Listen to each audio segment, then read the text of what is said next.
a este estudio del libro de Romanos en el marco de nuestra reunión de crecimiento de aquí, del Centro Cristiano Caleta Olivia. Estamos continuando con el estudio del capítulo 8, es la tercera parte, y bueno, recién hablábamos con los presentes acá, esto de que hay capítulos que uno los pasa, pero hay otros que tiene que detenerse, ir esperando, y con ese corazón predispuesto a ver qué es lo que Dios nos va brindando de su revelación por medio de su Espíritu. Así que, bueno, iniciamos la tercera parte del capítulo 8 del libro de Romanos. Exactamente, un capítulo que la verdad que es para agarrar versículo por versículo y detenernos y ahondar en las profundidades de este hermoso capítulo, una joya realmente. Pero bueno, vamos a ir trabajando esta tercera parte, como recién decía la pastora, a partir del versículo 28, es que nos compete hoy. El día de hoy. Vamos a trabajar la versión NBI, aunque a veces trabajamos otras versiones también. Comienza diciendo entonces el versículo 28 de Romanos 8 lo siguiente. Ahora bien, sabemos que Dios dispone todas las cosas para el bien de quienes lo aman, los que han sido llamados de acuerdo con su propósito. Es fundamental entender esto, es fundamental entender esto de lo que dice acá, ¿no? De poder desarrollar bien este tema.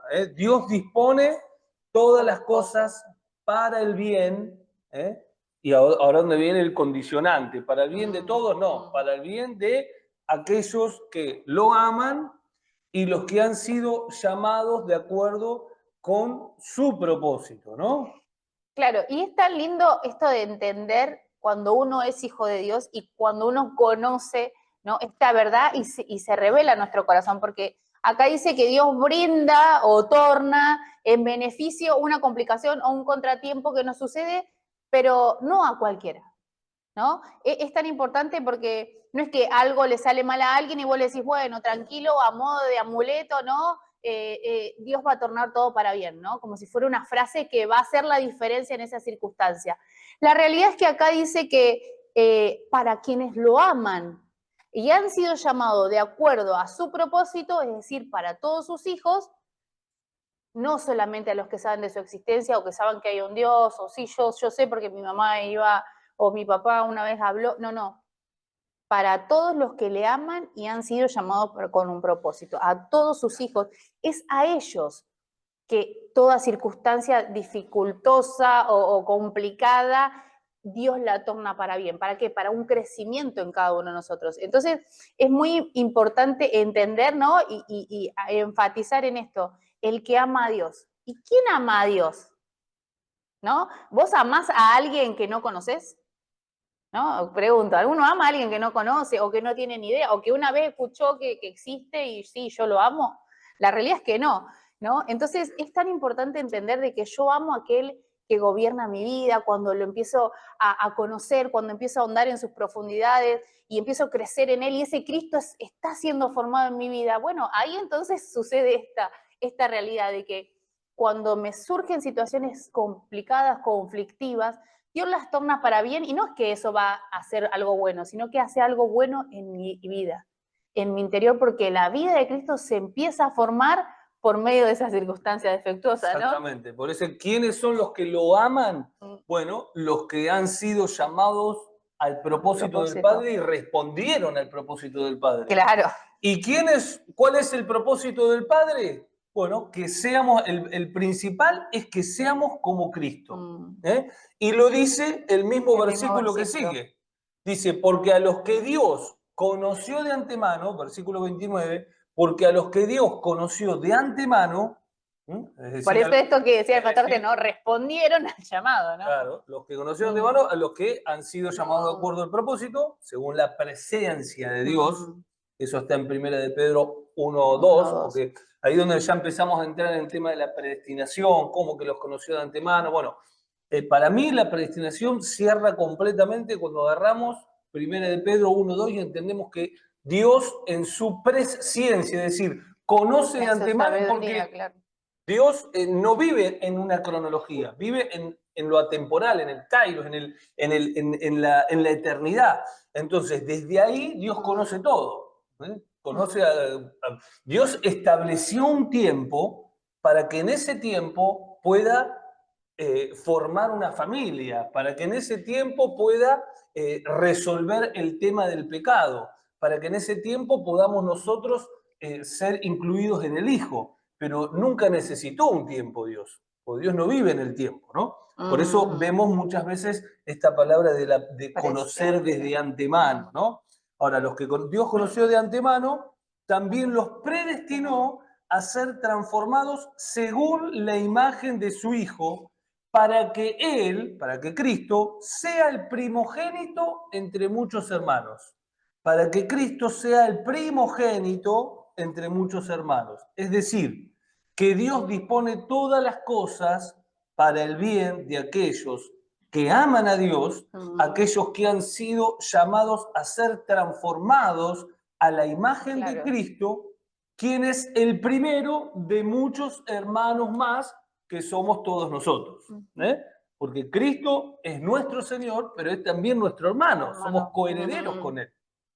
Él es el primero, ¿no? El primogénito del Padre. Nosotros somos hijos.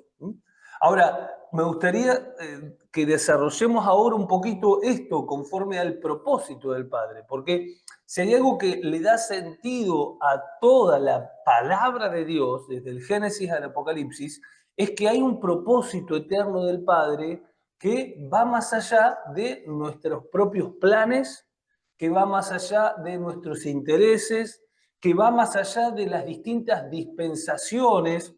Cuando hablamos de dispensaciones, hablamos de los distintos tiempos de la historia, que muchas veces se enseña equivocadamente que de acuerdo a los tiempos Dios trató con una manera determinada a sus hijos, ¿no? O a su creación antes de ser hijos. Pero eso es un error. Hay un propósito eterno desde antes de la fundación del mundo. Por eso el Cordero que fue inmolado antes de la fundación del mundo. Por eso habla de todo este tema. Y es tan importante entender eso, ¿no? Que las escrituras, no es que en el Antiguo Testamento habla de una cosa, o en una parte habla de otra, o en otra habla de otra, sino que hay un hilo conductor. El tema es que nosotros tenemos que pedirle esa revelación al Espíritu para ver, digo, bueno, ¿cómo es que veo al Hijo? ¿Cómo que veo el propósito eterno en los primeros libros de la Biblia, ¿no? Y la realidad es que cuando uno se dispone a querer verlo y a buscarlo y a pedirle que a su Espíritu empiece a darnos esa revelación y esa claridad, lo empezamos a ver, ¿no? Y es tan importante que no es que Dios dice, bueno, va viendo y entonces va surgiendo. No, no, no. A pesar de que fueron un montón de escritores en distintas épocas y sin conocerse muchos, hay un hilo conductor porque la inspiración es de Dios, ¿no? Exactamente. Por eso podemos ver que el propósito eterno de Dios, del Padre, es primeramente que todos seamos formados a la imagen de Cristo, ¿no? Que dice claramente y Romanos 8:29 y muchos otros pasajes paralelos. Pero también es reunir todas las cosas en Cristo y que Cristo sea el Señor y la cabeza de todo. Por eso es el alfa, la omega, el que le da sentido a todo, es la palabra viva. Por eso acá me gustaría que leamos un poquito Efesios 1:9, que habla justamente de este propósito eterno del Padre. Recuerden poner los celulares en mute para que las grabaciones no entren en acá. Ayúdenlo a Alberto, que Alberto por ahí no sabe ponerlo en mute, en vibración. Ahora, Efesios 1:9 al 14 dice lo siguiente, voy a leer la versión NTV. Traten de seguirlo ahí. Si no tienen NTV, la que tengan, las que tienen Biblia de papel y la que trajeron. Exactamente. Entonces, dice así. Ahora Dios nos ha dado a conocer su misteriosa voluntad respecto a Cristo, la cual es llevar a cabo su propio buen plan. Acá, ¿de qué está hablando? Del propósito eterno de Dios. Dicho de otra manera, pero está hablando del propósito eterno de Dios. Buscar la versión NBI, así hacemos un paralelo. Versículo 10 dice, y el plan es el siguiente. El propósito es el siguiente, podríamos decir. A su debido tiempo, Dios reunirá todas las cosas, Dios Padre reunirá todas las cosas y las pondrá bajo la autoridad de Cristo. ¿No? Acá donde vemos el propósito de esto se trata todo. Todas las cosas que están en el cielo y también las que están en la tierra. Estoy en el versículo 10, Efesios 1:10. Versículo 11 dice, es más, dado que estamos unidos a Cristo, hemos recibido una herencia de parte de Dios, porque Él nos eligió de antemano, vuelve lo mismo que dice Romanos, y hace que todas las cosas resulten de acuerdo con su plan, ¿eh? No de acuerdo con nuestro plan, no de acuerdo con las distintas dispensaciones, no, hay un plan perfecto que se cumple, porque Dios lo estableció, ¿no? Versículo 12. ¿Vienen ahí todos leyendo la palabra? ¿Tantos ahí? Versículo 12 dice, el propósito de Dios fue que, de ahí donde empieza a desarrollar, nosotros, los judíos, está hablando Pablo, que fuimos los primeros en confiar en Cristo, diéramos gloria y alabanza a Dios, y ahora ustedes, los gentiles, que también han oído la verdad, la buena noticia de Dios, que los salva. Además, cuando creyeron en Cristo, Dios los identificó como suyos al darle el Espíritu Santo, el cual había prometido tiempo atrás. El Espíritu, sí. No, acá en NBI habla de que los selló con el Espíritu Santo, ¿no? Ahí... Exactamente. Dice versículo 14, el Espíritu es la garantía que tenemos de parte de Dios de que nos dará la herencia que nos prometió y de que nos ha comprado para que seamos su pueblo. Dios hizo todo esto, todo este propósito eterno para que nosotros le diéramos gloria y alabanza. No por una cuestión de necesidad, sino por una cuestión de que somos creados para alabanza de su gloria, para traer gozo al corazón del Padre. Yo siempre lo veo de esta manera, lo veo Dios, Padre, Hijo, Espíritu Santo, el Padre, Hijo y el Espíritu Santo sentado en una mesa con tremendas, pero tremendas, todo lo que ustedes se puedan imaginar, ¿no? Que no nos entra en la cabeza, y también con serafines, querubines, arcángeles, todos dando gloria, honor, pero porque es Dios, no de una manera voluntaria. Delante de Dios nadie puede decir no tengo ganas de hacer esto. Y Dios diciendo no, acá hay lugar de sobra en esta mesa, yo quiero tener más hijos. Pero hijos que quieran estar acá y que voluntariamente quieran ser hijos míos. Y ahí es donde comienza todo este propósito eterno, todo este plan de hacernos parte de su familia, ¿no? Es tremendo cuando lo vemos desde ese lugar. Entonces, sí, y veíamos ahí en el versículo 11 cuando habla de que estamos unidos a Cristo y hemos recibido la herencia de parte de Dios porque Él nos eligió de antemano para hacer todas las cosas, para hacer que todas las cosas resulten según su plan, ¿no? Acá en NBI, por ejemplo, ese mismo versículo habla de predestinado. Fuimos predestinados según el plan que hace, ¿no? Ahí vemos esa misma palabra que leíamos recién en el otro versículo, que fuimos predestinados, ¿no? Como vamos viendo a medida, vamos cambiando por ahí de versiones, nos vamos dando cuenta que en realidad es la misma idea que viene conformando, que tiene que ver con que Dios ya lo tenía designado dentro de su plan, ¿no? Y Cristo como Señor de todo, porque es el único de la Trinidad que estuvo en un envase como el nuestro. El único que padeció lo mismo que nosotros, ¿eh? Por eso Él... Que sabe lo que se siente en carne propia, ¿no? Esto de todas las emociones que sufrimos a lo largo de la vida, esto del no estar cansado, estar agobiado, ¿no? Y esto de recurrir, Él sabe realmente, por eso es que por medio del Espíritu puede brindarnos esa paz cuando la necesitamos, esa tranquilidad, ¿no? Esa confianza, esta estabilidad emocional. Por eso es tan importante, ¿no? Esto que siempre decimos y no nos cansamos de decir, que en Cristo, en su cuerpo, está todo ya dado, está todo lo que nosotros necesitamos está provisto. ¿Por qué? Porque Él sabe que nosotros somos seres de necesidad y que en ocasiones nuestras emociones van a estar mal, o nuestro tiempo, y Él sabe cómo hacer de que eso rinda, sea redimido, pero cuando nos rendimos al gobierno de su voluntad, ¿no? Exactamente. Por eso el propósito lo podemos resumir como tener una familia de hijos Mm. conforme a la imagen de Cristo. Por eso todos avanzamos hasta llegar a la estatura de un varón perfecto, que es Cristo, Efesios 4, para la gloria de su nombre y de reunir todas las cosas en el cielo y de la tierra en Cristo, el que le da sentido a todo. Ahora seguimos con el versículo 30 de Romanos, que dice, ahora bien, a los que predestinó, también los llamó, a los que llamó también los justificó, y a los que justificó también los glorificó. Mm. Y vemos estos distintos aspectos, ¿no? Que están muy marcados en este versículo y que habla, ¿no? De la predestinación, los Punto llamó, ¿no? Punto número 1. Ahí podríamos, claro, podríamos separarlo en Tengo ahí cuatro como etapas, cuatro ¿no? etapas, Cuatro sí, etapas distintas. justamente. Porque es la predestinación, El el llamado, llamamiento, la la justificación justificación y y la la glorificación. glorificación. Exactamente. Y que esto conlleva a algo, ¿no? Entonces, por eso es tan importante entender de que no es un orden azaroso, por decirlo de alguna manera, sino es un orden que uno vivencia, ¿no? Y ahí ya vamos a ver en qué, ¿no? Y, por ejemplo, el punto 1, que es la predestinación, es que Dios nos predestinó, es que nos conoció, nos eligió de antemano, recién leíamos, ¿no? En ese versículo de Efesios, a los creyentes, ¿para qué? Para que se conformen a la imagen de su Hijo, ¿no? Con un propósito específico, no para llenar solo el lugar o decir, bueno, tengo más hijos, sino con la finalidad del poder ser la clara expresión de su Hijo, ¿no? El punto 2 es el llamamiento, esto que Dios llama y nosotros, Dios siempre está llamándonos, no, es que yo no, la verdad es que no sé qué hacer, y la verdad es que Dios siempre nos está esperando. Pasa que no, en ocasiones nos falta coraje para decir, yo sí quiero, ¿no? Rendirme a ti.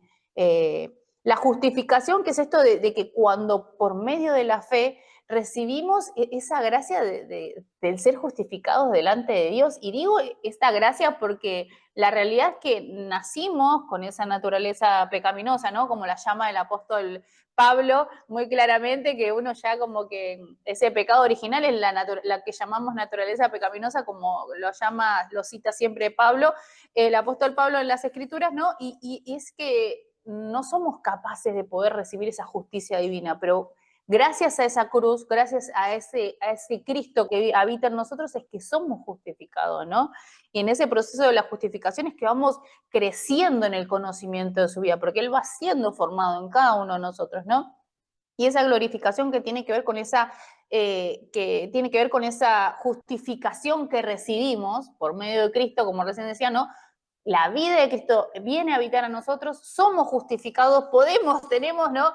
Ese acceso al Padre y es donde Él se glorifica en cada uno de nosotros, ¿no? Porque leemos en las Escrituras, ¿no? Toda la tierra será llena de la gloria del Señor, ¿no? ¿Y a qué se refiere? ¿A que va a haber un momento de alabanza, que va a pasar algo? No, es que la gloria del Señor es lo que está en cada uno de nosotros. Por eso es que tenemos que ahondar en el conocimiento de su vida, porque cuando somos el reflejo de Cristo, estamos manifestando su gloria, no porque seamos capaces de hacerlo, sino por la vida que nos habita. Por eso... Esto no es ni más ni menos que un proceso de salvación, ¿no? Exactamente. Es decir, todo aquel que es cuatro cristiano, pasos, por decirlo de una todo manera. aquel que es cristiano ha sido predestinado para ser cristiano. Y ustedes dicen, pero es injusto Dios. No, no es injusto. Dios ya sabía que vos ibas a decir que sí. Sí, vas a decir que sí. No es que él dijo, bueno, él va a ser mi hijo y él no. No. Dios ya por eso volvemos a la presencia de Dios, del conocimiento. Claro, nosotros estamos en estas 24 horas, ¿no? Dios no. A estos que son predestinados los llamó hasta que llegó un momento que nosotros aceptamos ese llamado. Una vez que aceptamos ese llamado y entendemos la obra de Cristo, recibimos la justicia de Dios.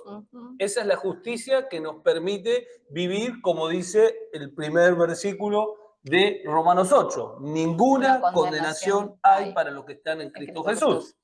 Y ¿qué es lo que terminamos manifestando? La gloria de Dios, que nos da el Espíritu Santo, que es la gloria de Dios. Y de esa manera nosotros podemos manifestar a Cristo. De esa manera podemos ser influencia. De esa manera podemos llevar a cabo este plan que Dios tiene. Y es tan importante esto, ¿no? Tenerlo presente, o bueno, capaz que ya lo sabían, pero es tan importante esto, ¿no? Porque a veces dicen, no, vamos a ver cómo la gloria de Dios desciende en esta reunión, y la realidad es que la gloria de Dios habita en nosotros cuando somos la expresión de su Hijo. La gloria de Dios no es un momento en una reunión, es la vida mía que se impregna de su vida y gobierna mi vida. Entonces, al yo reflejar a Cristo con mi buena acción, con lo que voy haciendo, no es que solamente están viendo a la persona, están viendo a Cristo, y eso es la gloria de Dios. Por eso, a partir de las cartas apostólicas, que es donde se establece la iglesia, ¿no? No van a escuchar que diga la presencia de Dios. Habla de la plenitud de Cristo. Porque la presencia da algo exterior. No significa que nosotros nos juntemos y se pueda percibir algo hermoso, pero eso hermoso que se va percibiendo es porque de nosotros mismos se va manifestando y se va generando una sinergia, por decirlo de una manera, y Dios se va manifestando, lógicamente. Pero no es que viene la nube del cielo, desciende y después se va. No, no es así. ¿Por qué? Porque está en nosotros Dios. No es que viene a visitar. No.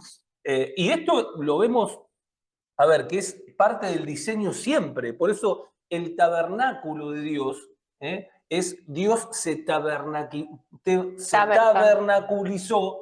Es la idea de que Dios habitaba ahí entre su pueblo. Y el tabernáculo estaba en el centro del campamento. Es decir, antes pasaba de la misma manera, antes de la cruz, también en el mismo sentido que tenía Dios. De que Dios tenía que habitar. Lógicamente que no podían porque estaba el pecado y Dios no podía estar adentro del ser humano. Por eso vemos toda la obra que tuvo que hacer Cristo para que Dios hoy pueda estar en nosotros, en el centro, y hoy Él sea la gloria que portamos cada uno de nosotros.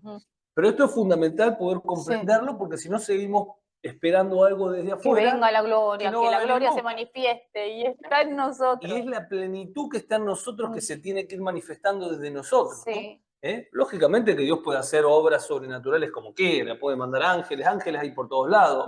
A ver, lo que Dios hace en el mundo espiritual, pero cuando agarramos las cartas espirituales, en las cartas apostólicas, en ningún momento dice, oremos para que descienda la presencia. No. Oremos para que la presencia de Dios...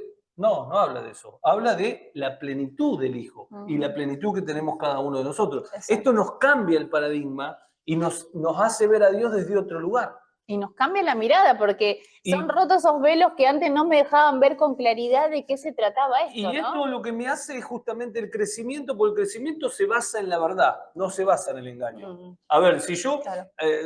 Por eso hoy dijimos que el propósito eterno de Dios no se trata de suplir nuestra necesidad. Si nosotros pensamos de que Dios y que el ser cristiano es que Dios supla todas mis necesidades, estoy equivocado.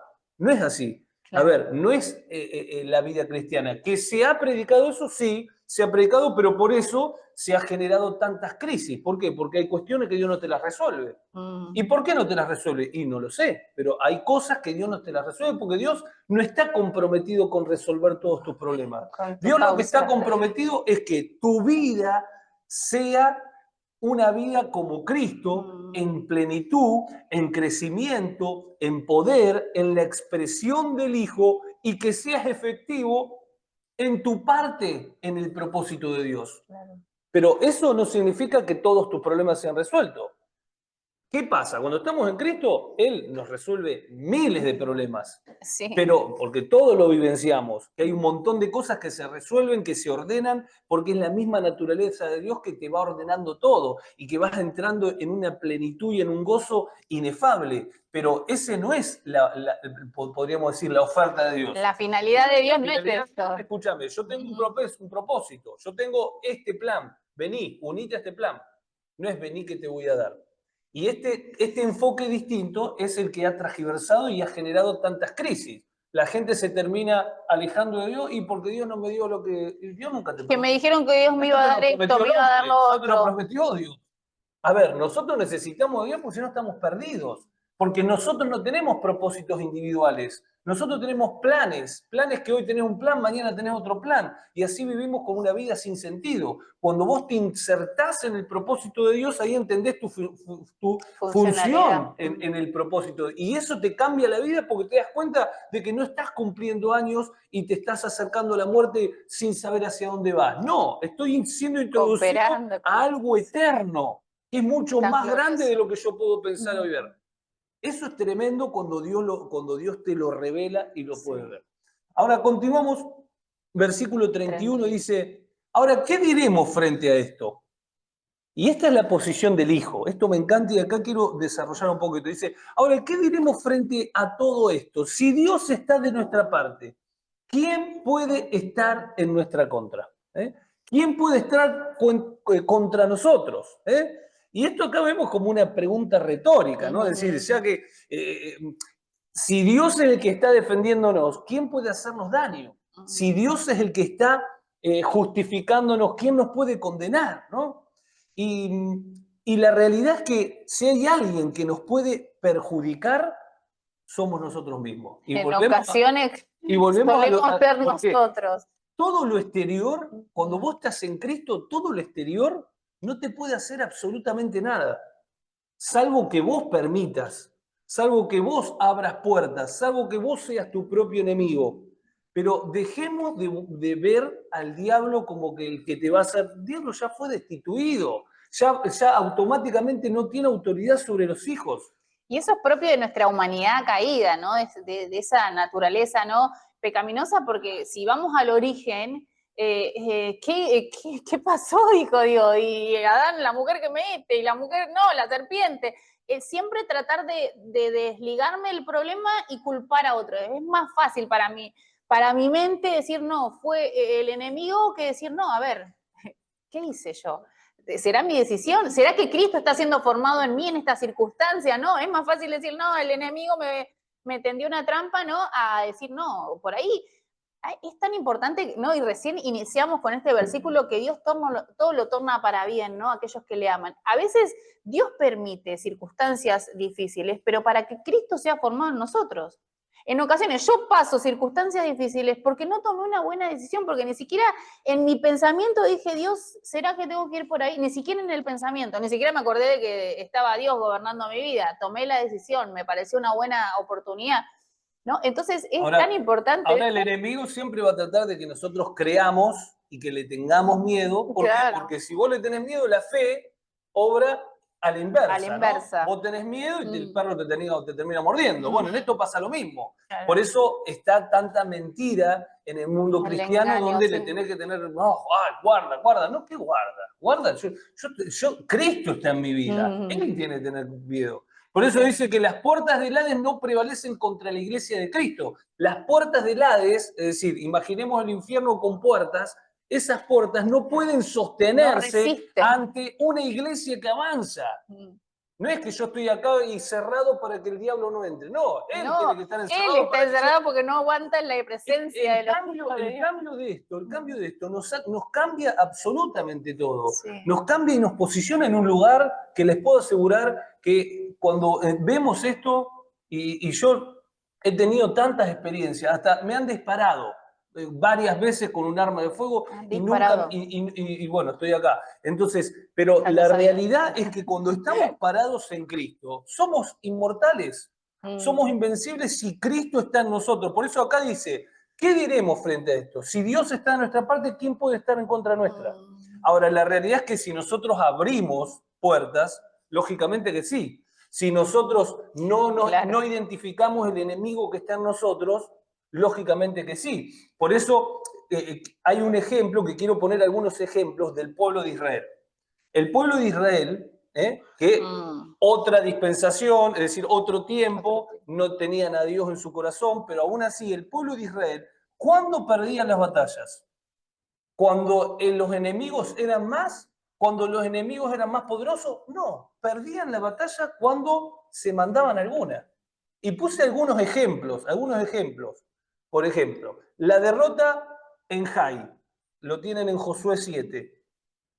¿Cuál fue el motivo de que perdieron la batalla? Un pecado oculto en el campamento. ¿Se acuerdan?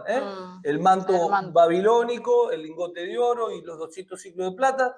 Es decir, después de la gran victoria de Jericó, lo que fue eso tremendo, Israel es derrotado por un pequeño enemigo, Jai. Josué se sorprende, pero Dios le revela que el motivo era justamente de que internamente había abierto una puerta, internamente había algo que no se había resuelto. Esto nos lleva a poder hacer este paralelo con nosotros mismos. Si nosotros no identificamos el enemigo que está en nosotros, que es la naturaleza pecaminosa, que es el pecado, y a través del gobierno de Cristo no tapamos esto, automáticamente podemos ser socavados por nosotros mismos. Claro, ¿Sí? porque aparte después de Jericó, que era una ciudad tremenda, Jai era un lugar muy pequeño, ¿no? Y si leen ese relato, está bueno que lo puedan leer para conocer la historia, era imposible que pierdan. Y sucede porque, claro, internamente no lograron poder realmente rendirse, ¿no? A lo que Dios le decía. Dios decía, hacemos así, había que hacer así. Y no, ¿por qué? Porque hay que obedecer, ¿no? Esto de la obediencia que... Por eso podemos decir como lección que no son las murallas del enemigo las que nos vencen, hablando de Jericó, sino el pecado interno escondido que no queremos sacar a luz, como hizo Acab, ¿no? Acán, perdón. Otro, por ejemplo, la derrota frente a los filisteos, cuando se llevaron el arca. Esto está en 1 Samuel 4, capítulo 4, del versículo 1 al 11. ¿Cuál fue el motivo? Bueno, la idolatría religiosa, la manipulación del símbolo de Dios. Ellos que hicieron, se llevaron el arca se la llevaron a la guerra como un amuleto para que les dé suerte y puedan ganar. No, utilizaron algo de Dios, pero con una intención errónea. Como si nosotros decimos, no sé, como que quisiera que la Biblia tenga un poder. Entonces agarro el libro. Yo la Biblia la llevo para todos lados para que no me pase nada. La llevo, el amuleto, claro. Adentro, bueno, acá no sé, acá no hay villas, pero en Mar del Plata, por ejemplo, hay villas que voy a entrar y voy con la Biblia, no me va a pasar nada porque estoy con la Biblia. La Biblia es un libro. Tiene vida cuando se revela a nosotros. Bueno, lo mismo pasaba con esto, ¿no? Israel lleva el arca al campo de batalla como amuleto. Con la intención de que sea un amuleto para ellos. Exactamente. Y ahí es donde muere Elí también. Otro, por ejemplo, la derrota de Saúl. Sí. Yo me acuerdo de una parte también que decía que, no me acuerdo en la casa de quién habían dejado el arca y había pasado. Obededom. Sí. Que prosperó. Iba a pasar algo así, porque decía que donde está el arca es como que todo prosperaba y todo iba bien. Sí, pero la realidad es que nunca Dios lo guió al pueblo para que lleven el arca en esa batalla.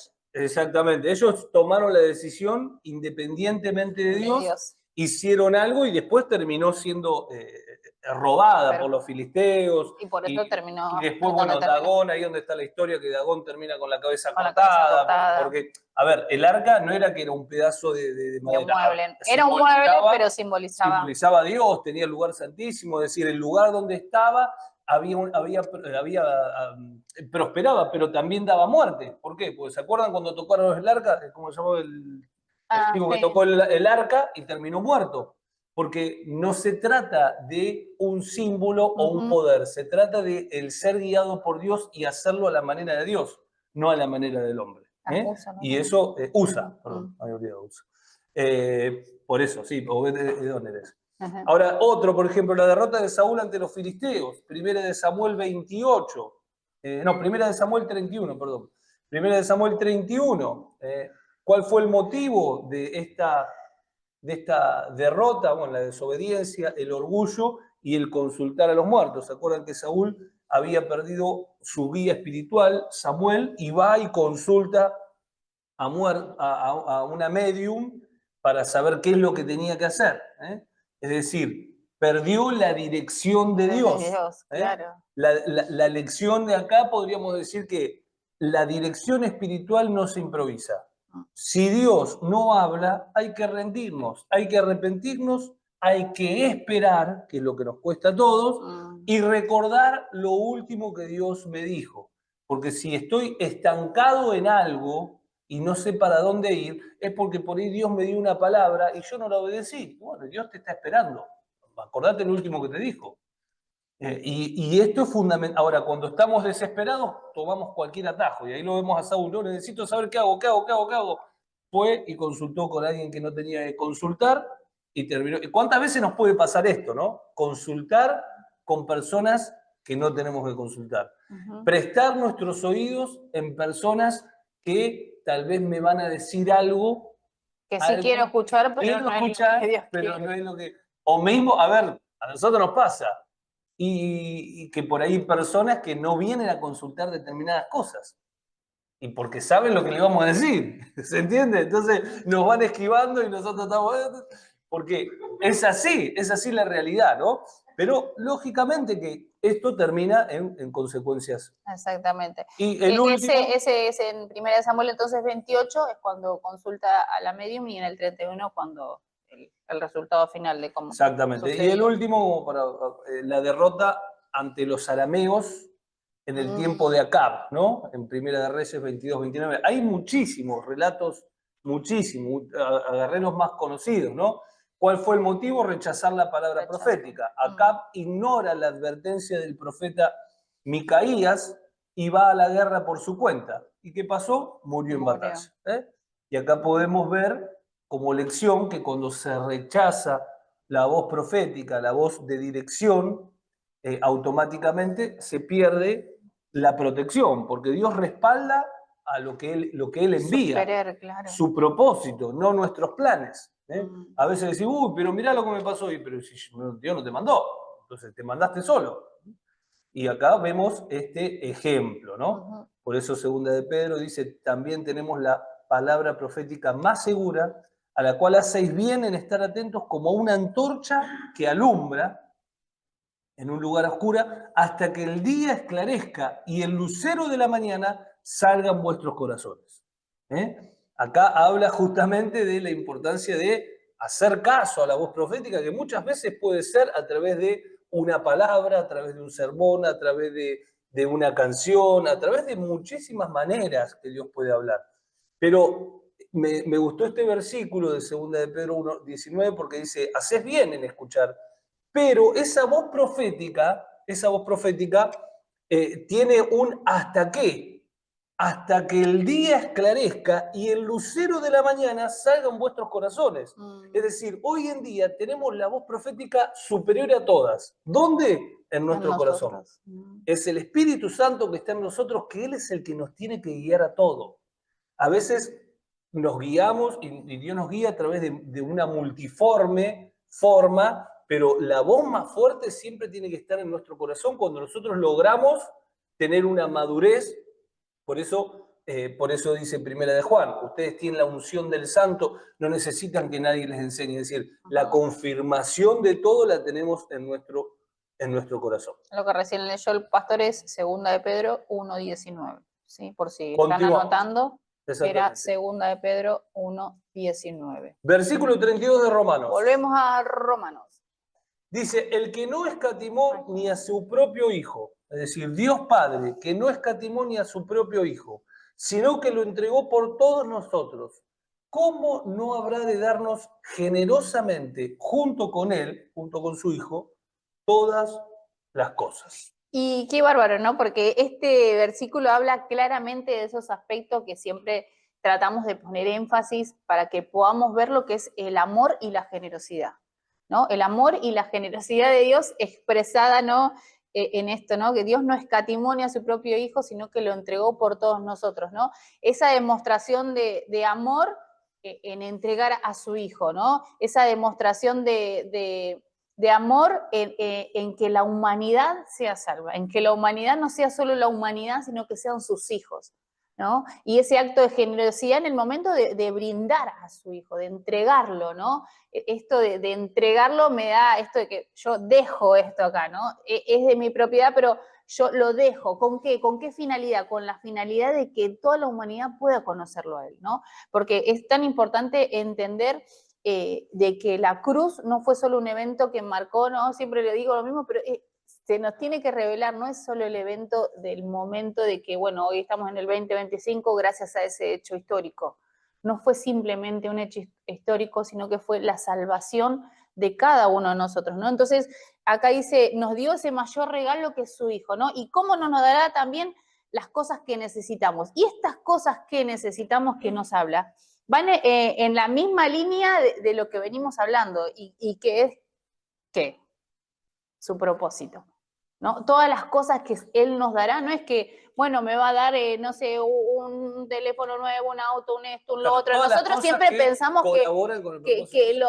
las cosas, bueno, Dios nos va a dar cosas, entonces son cosas, entonces yo empiezo a pensar en lo material, ¿no? Y la realidad es que todas las cosas también son esas herramientas necesarias que cooperan con el avance del Evangelio. A ver, si un vehículo va a cooperar con el avance del Evangelio porque vas a poder ayudar a otros, te lo va a dar, pero si no, no te lo va a dar. Entonces, es tan importante entender de que Él nos amó, ofreció a su Hijo, nos demostró su generosidad, nos demostró su amor por medio de la obra de la cruz. Bueno, nos va a dar también todo lo que necesitamos. ¿Para qué? Para que su propósito avance, para que su vida sea vista, ¿no? Y es tan importante de que no se trata de placeres naturales, de cosas visibles o que se corrompen, sino que tiene que ver mucho más que eso.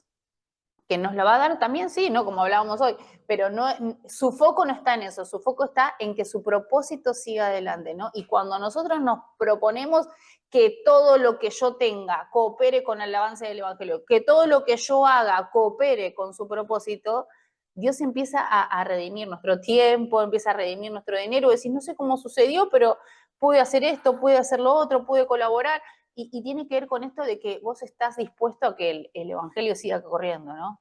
Exactamente. Y el versículo 33, tremendo versículo, porque ¿qué dice? ¿Quién acusará a los que Dios ha escogido? Dios mismo es el que los está justificando. Dios mismo los justifica.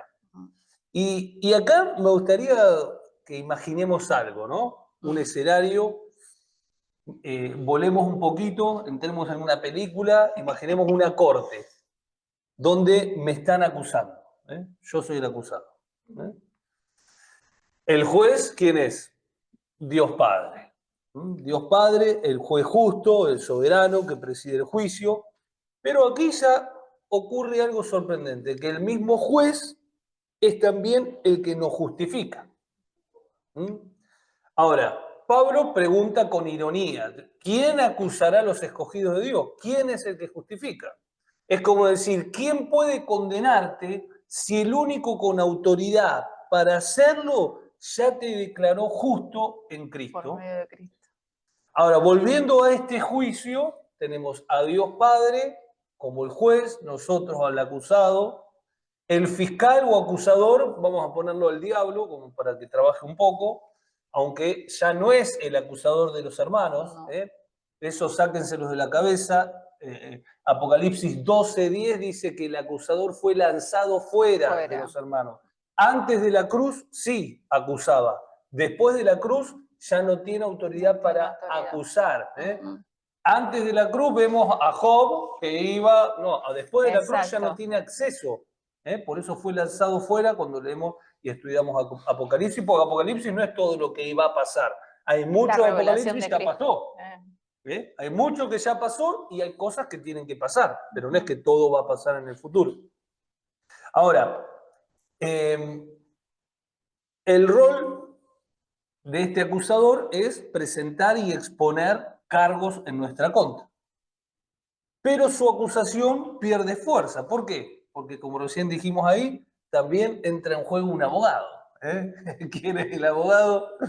Primera de Juan 2:1, abogado tenemos para con el Padre Cristo Jesús, ¿no? Entonces, nuestro abogado defensor, Cristo, ¿no? Él no solo intercede por nosotros, sino que Él también paga la deuda. Y no solo paga la deuda, sino que nos da su propia justicia, es decir, que nos justificó. A todo esto podemos decir que el caso está cerrado antes de comenzar. ¿Por qué? Porque el argumento de su defensa no es nuestra inocencia, sino su justicia imputada. Por eso el próximo versículo de Romanos, ¿qué dice? El versículo 34, léalo bien fuerte. Que alguno lo lea, dice. ¿Quién condenará? Cristo Jesús es el que murió e incluso resucitó y está a la derecha de Dios e intercede por nosotros. Exactamente, ¿no? Por eso ahí tenemos, ¿quién nos va a condenar? Si Cristo Jesús fue el que murió, incluso resucitó y está a la derecha de Dios y está intercediendo por nosotros. Por eso el veredicto final es Romanos 8:1. Ninguna condenación hay para los que están en Cristo Jesús, ¿no? El juez declara justificado, el abogado sonríe, el fiscal se calla, el Espíritu da testimonio y el acusado, el Hijo de Dios, queda en paz, ¿no? Y acá para aplaudir. Platillos. A ver, cuando vamos... Totalmente impensado, ¿no? Porque tenía todas las fichas para morir y para ser condenado. Sin embargo, por medio de la cruz recibimos esa justificación y es algo tan glorioso, ¿no? Cuando nos podemos dar cuenta de que no teníamos ni una chance de poder llegar, ¿no? Y sin embargo, Dios nos ofreció por medio de su Hijo esta garantía del saber de que somos justificados, pero por Él mismo, ¿no?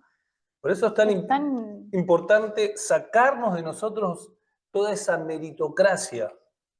Los méritos no sirven para nada delante de Dios, porque es por su gracia. Es por su gracia. Es por lo que Él hizo, no por lo que nosotros podemos hacer. A ver, nosotros hacemos, pero hacemos porque lo amamos. Y porque nace de su espíritu, o sea, ni siquiera lo hacemos nosotros, lo ejecutamos porque su espíritu nos impulsa a hacerlo, entonces claro, ni siquiera sería un mérito nuestro. No hacemos por ser más o por ser menos.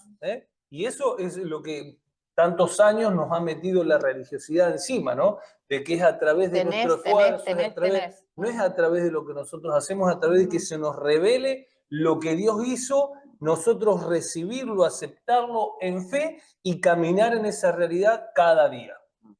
Cada día, cuando vos caminases en esa realidad, ¿qué pasa? ¿Vos tenés obras? Por supuesto que tenés obras, porque cuando hay alguien que te regala semejante cosa, ¿cómo vos no vas a retribuirle entregando tu vida?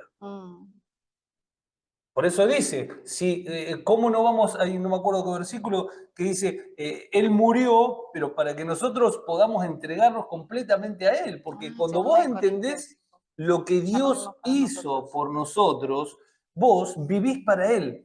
Cuando vos entendés todo lo que tenés en Cristo, vos vivís voluntariamente para Él, pero no porque tengas que ganar algo, sino porque te das cuenta que tu vida sin Él no tiene sentido. La vida en Cristo es lo que le da sentido absolutamente a todo. Segunda de Corintios 5:15. Léelo. Él murió por todos nosotros para que los que viven ya no vivan para sí, sino para aquel que murió por ellos y fue resucitado. Exactamente, esa es la realidad, esa es nuestra realidad que tenemos que ir identificando, y si todavía no estamos viviendo para Cristo, es porque todavía no lo estamos viendo en plenitud. Y tengámonos paciencia, porque no es para condenarnos, sino para ir avanzando en el conocimiento del Hijo, porque es un tesoro que se tiene que ir descubriendo. En la medida que se descubre el tesoro, vos te das cuenta de que es lo más importante y ya no te importa nada. No te importa lo material, no te importa si tenés que dejar tu casa, tu familia, no te importa nada porque delante de Él, por eso dice que el reino es como alguien que en un terreno encontró un tesoro. ¿Qué hizo? Vendió todo. Vendió todo lo que tenía. Vendió todo porque encontró algo que no se compara con nada. Y esto hacia ahí donde tenemos que ir. Ahora sigue diciendo versículo 35. Volvemos a Romanos 8. Y dice, ¿quién nos apartará del amor de Cristo? ¿No? Muchas preguntas. Está como... Todo el repensar. Claro, es como decir, ¿quién nos puede apartar del amor de Cristo? ¿No te das cuenta que nada te puede apartar del amor de Cristo? Y empieza a decir, la tribulación, no. La angustia no, la persecución tampoco, el hambre tampoco, la desnudez tampoco, el peligro tampoco, la espada tampoco. Así está escrito, por tu causa siempre nos llevan a la muerte, nos tratan como ovejas para el matadero, hablando del Salmo, ¿no? Ahora dice, sin embargo, en todo esto que podemos estar viviendo, en toda esta situación, porque acá dice... La tribulación, la angustia, la persecución, pues son situaciones que podemos vivir todos.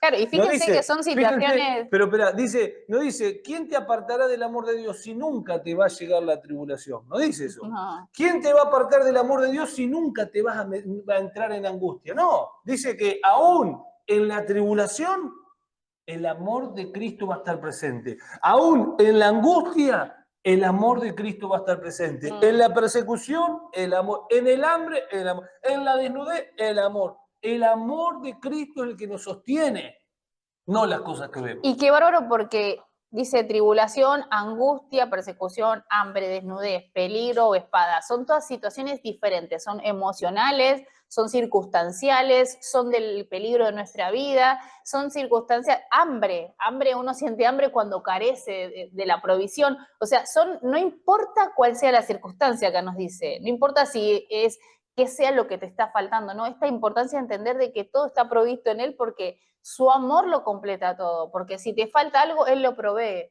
porque Él, y esto de que siempre hablamos del cuerpo de Cristo, ¿no? ¿Cuántos estuvieron ahí como complicados con la economía, ¿no? Y la provisión, ¿de dónde salió? Y no salió solo de nosotros, salió de todo el cuerpo, entre todos donamos un poco y ayudamos y colaboramos, ¿no? Y eso es tan importante, porque vos decís, no hay circunstancia difícil que Dios no pueda resolver. No hay circunstancia difícil que te pueda apartar de ese amor cuando se te es revelado. Cuando se te revela ese amor, no hay nada. No hay cuestiones emocionales, físicas, de la que sea que te pueda apartar. Porque si vemos, son distintas circunstancias y cualquiera que sea, o sea, no importa la que te venga a la cabeza, no hay nada que te pueda separar del amor de Cristo, ¿no? Y cuando vemos esto, cuando vemos esta realidad, cuando estamos pasando por tribulaciones, nos gozamos, y no de una hipocresía, sino porque encontramos un sostén completamente distinto. Cuando estamos en situaciones adversas, nos damos cuenta, cuando vos estás parado en el propósito de Dios, aún las cosas más complicadas, vos las ves desde un lugar de ganancia.